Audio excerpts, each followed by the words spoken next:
In 1971, when I was 16 years old, I was in my high school and I saw a copy of Life magazine. I was looking through it and suddenly the word homosexual appeared, and I read for the first time that gay people were gathering in New York, in Los Angeles, and in San Francisco, and they were trying to start a revolution.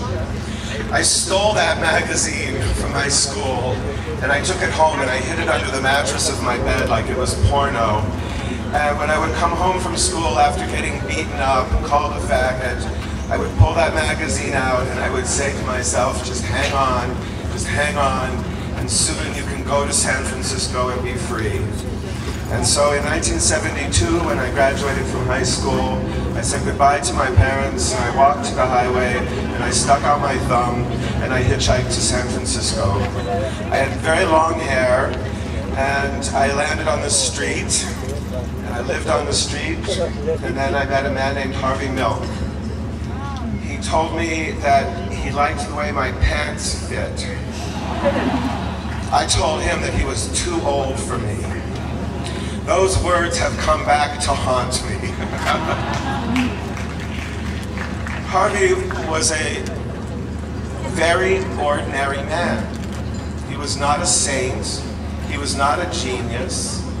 His life was filled with the same failures and defeats and humiliations that all ordinary people endure in their lives. But he was an honest man. He was a courageous man. He loved his city and he loved his people.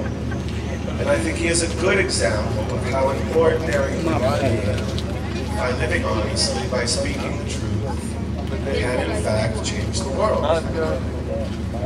I didn't want to go to school, but Harvey said it was important, and he made a deal with me. He said if I win my election, you can come and work for me for college credit. And you don't have to sit in the classroom, you can work in my office. I said, Harvey, you've run 3 times, you haven't won yet, you know, is this really going to happen? And he said yes. I believed him, and he was elected, and he took me with him to San Francisco City Hall, and I worked in his office. It was only 11 months, and he was assassinated.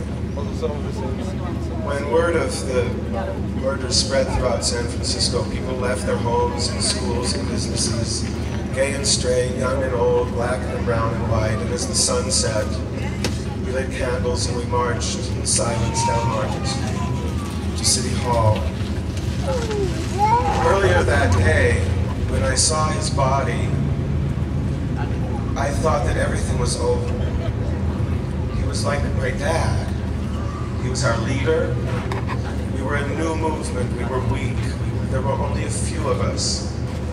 And I was sure that this was the end. But that night, when the tens of thousands of people gathered as the sun set and we began to march down Market Street, I knew it was just the beginning. I went home that Christmas to see my mother and father. I had already come out. They knew I was gay. They were frightened for me. But I told them what I'd been doing, and I told them about Harvey Milk. My mother was a wise woman, said to me after listening in silence for a long time, she said, you know, you're living in one of those special moments in history. And when you are old, they will write books and make movies about the life that you are living now. It was wonderful to take my mother and father to Castro Theater for the world premiere of this film. 20 years ago, I met Gus Van Sant, the film director. I'd always loved his films. And at the time, he was one of the few directors in Hollywood who was openly gay. He came to San Francisco in the first attempt to make this movie. It fell apart. And when he said goodbye, I didn't think I'd ever see him again, and I didn't think the film would ever happen. But for 20 years, Gus and I stayed in touch, and just when I would think, oh, I'll never hear from him again, the phone would ring or the doorbell would ring, and there he would be. And one night we got drunk, and I said, Gus, you hang out with movie stars, why do you keep calling me? And he was quiet, and I said, I know, you want to make that movie, don't you? And I kept telling him, it's got to be you, it's got to be you. But every attempt failed. I've read maybe 40 scripts, and they were terrible. And then 5 years ago, I was at home in Southern California, and a friend came to visit, and he brought a young man with him. And he was very cute. And his name was Dustin Lance Black.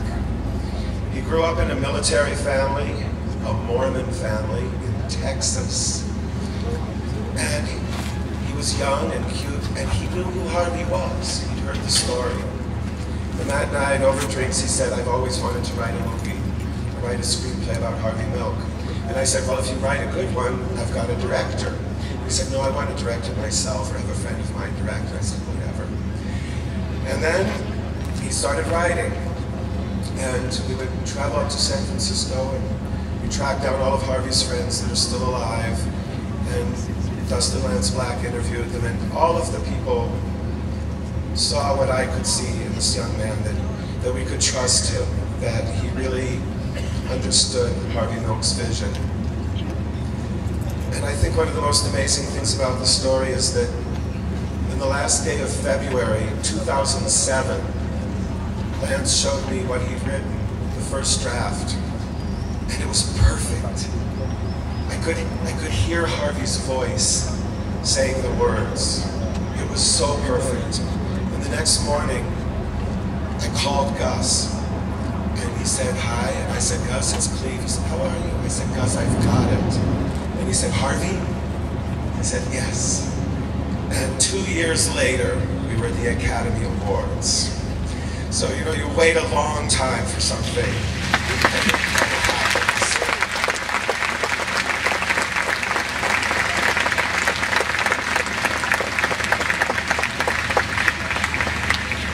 Everyone who worked on this film, everyone, from the producers and the director, the cast, the crew, the truck drivers, the caterers, the security guards, the electricians, the lighting people, the sound crew, everyone who worked on this film did so with a great sense of privilege. We all knew that we were participating in something that would have the power to move people, to change hearts and minds, and hopefully bring us closer to the realization of Harvey Milk's dream. And Harvey Milk's dream really was a very simple dream. He had a vision of a time and a place when lesbians and gay men and bisexuals and transgender people would come out, would reveal themselves, and take their rightful place among the ranks of ordinary men and women all across this planet who stand for peace and for justice. And I know that if Harvey Milk were alive today, if he saw the world that we live in today, he would say to you, yes, fight for your freedom, fight for your rights. But if you are fighting only for your own rights, for your own privileges, then it is a shallow movement. It is a shallow movement of little consequence unless we can all cross all these boundaries that we create between us. The boundaries of race and class, and faith and nationality and sexual orientation. And if we can stand together to save this planet, to free our children from fear and famine and war, that was his vision. I'm so proud to have known him.